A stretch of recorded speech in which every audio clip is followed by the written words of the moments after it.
Hello, it's Wednesday, and I'm always messing up the dates, but I hope I'm getting it right.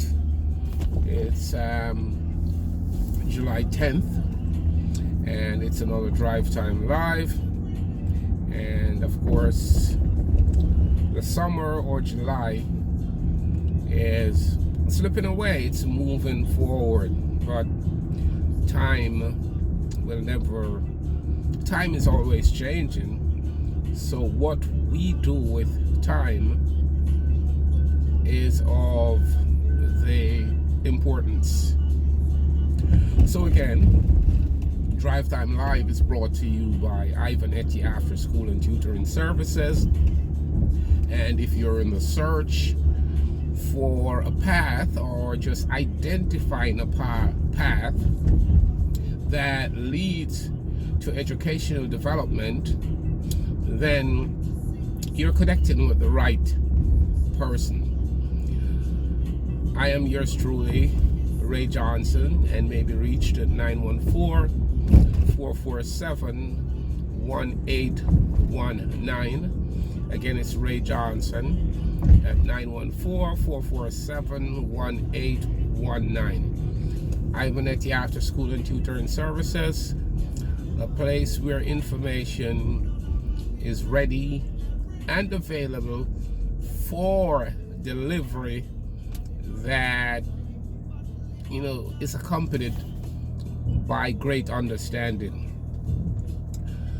Today's topic, Drive Time Live topic, is on what we do with our time management.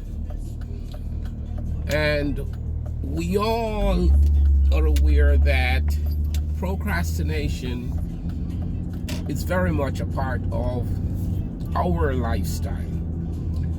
That has been a culture over the years, and we seem not be able to control this lack of time management. That's what all this is. We keep delaying things, and after a while, delay becomes that constant. So, time management. To effectively work with your time, to optimize time, sometimes we have to do pre-planning. And I say yes, I deliberately say pre-planning. We have to plan and allocate time slots. If we're not doing that, then we're going to leave things up to memory and chances, which defeats the whole purpose, or will defeat the whole purpose of what we are all about. So we have to make a move on writing things down, allocation of time slots. And I'm trying to speak to people who are in school, who are even on your job. Making notes is very important. If you do not make notes, memory is not going to be working for you all the time. Just committing to memory will not work for you all the time. So we have to make notes. We have to have our calendars. Check your calendar every morning. And let me go back to students. For a semester, there are allocated times for doing the coursework, the number of subjects that you're taking. And we, including myself when I attended college, delayed things and tried to, if I may use the word, cram in the last end so as to pass an exam. Yes, many of us have gotten through using this technique but it's not a technique that respond to learning.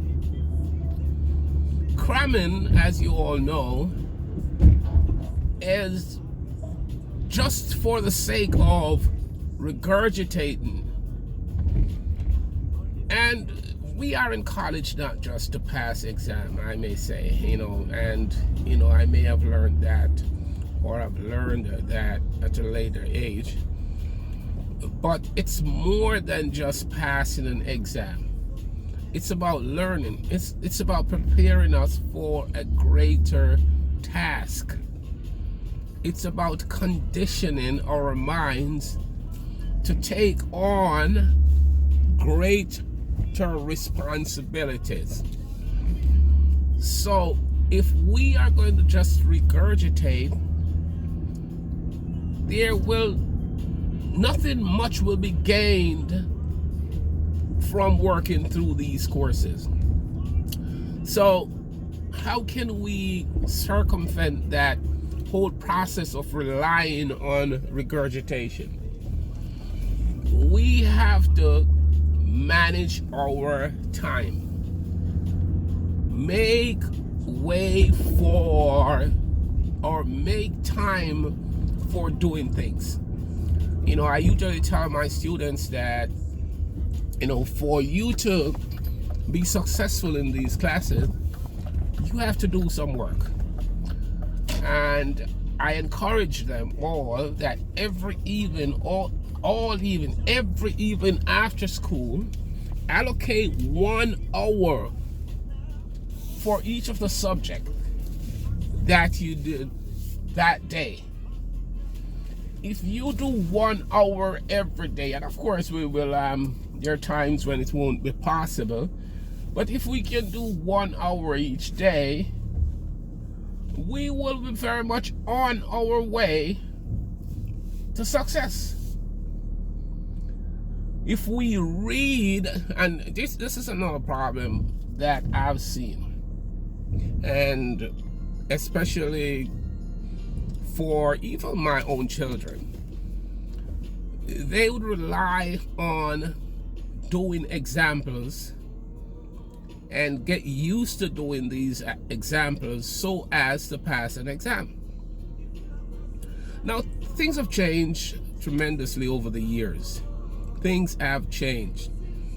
And I am not going to encourage that kind of studying.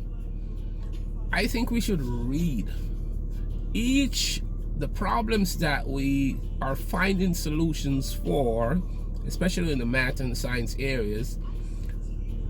There is also this accompanying paragraph that reads into that paragraph that lets you into how these things are developed.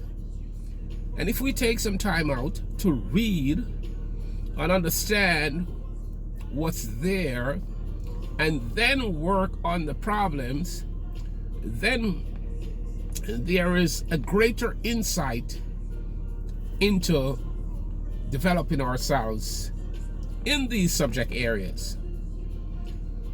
So don't just rely on the examples that the professor, the instructor, the teacher give you in school. Of course it helps, because it fashions the way their exams are set.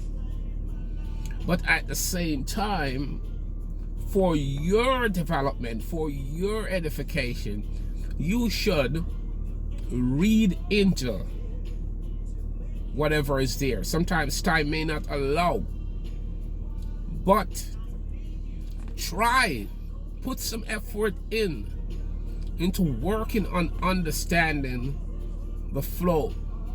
We'll get, for example, for those who are math-minded, you'll get some formulas, the quadratic formula, this, completing the squares, factoring, whatever. But where do all these things come from? That's what we should be searching for. Not just taking a formula, applying it and getting an answer without understanding some form of application. When we understand the root of these things, these formulas, and apply them to real life problems, then understanding gets excited. I want you guys to think about it. People in school, at work, wherever you are, think about the understanding instead of a memory gem, a repetition. Just think, why am I doing this? What are the effects? What brought us to this decision? Ask yourself questions. Challenge yourself. And if after doing this, you are not more deeply involved in the conversation, then you need help. Again, this is Ray, Ivanetti After School and Tutoring Services, a place where information is always ready for your soaking up. So if you're finding yourself not readily grasping information and you need a conversation to highlight the reasons for doing this, then give yours truly, Ray Johnson, a call. I may be reached at 914-447-1819. Again, it's Ray Johnson, Ivanetti After School and Tutoring Services, at 914-447-1819. And do remember, time management is of the greatest essence. Talk to you on Friday on Drive Time Live. God bless.